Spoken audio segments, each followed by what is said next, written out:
So how do personal stories impact branding? Well, here's the thing. People buy stuff because it relates to a person, right? So if you're a person and you're buying a product, which you are, you have to relate to it by seeing another person who's used the product.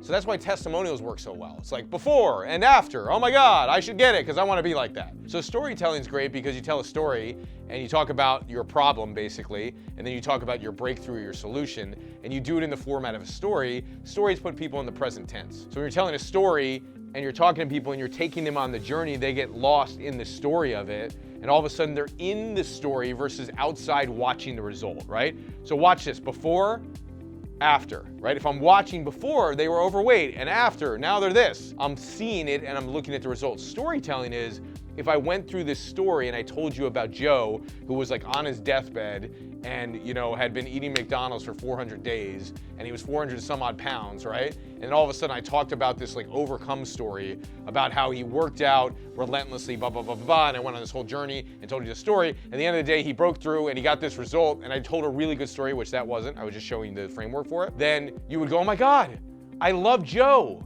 Wow.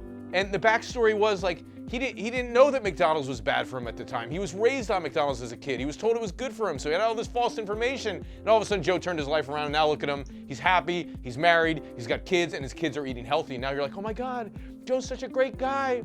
His kids are eating healthy now. He's making sure he didn't have to go through what he went through as a kid. Oh my God, I love Joe. I'm like Joe. I'm a father. I was overweight. Oh my God, I should eat Subway too. I should get off McDonald's. And that's a horrible example because you know the Subway commercial, and Subway's not actually really good for you. But if it was healthy food that we were talking about here, that would be a good example.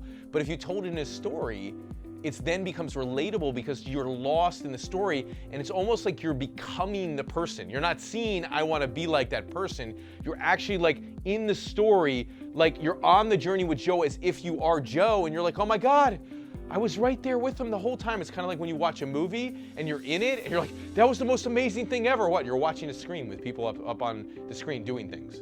No, you're not just watching it, you're in it. And when you're in it, you're experiencing it. When you're experiencing it, you've tasted the result already as if you've gone on the journey. That's how powerful the mind is. So by the time the story's over, you've already experienced what it's like to own the product. Now you tell me what's better.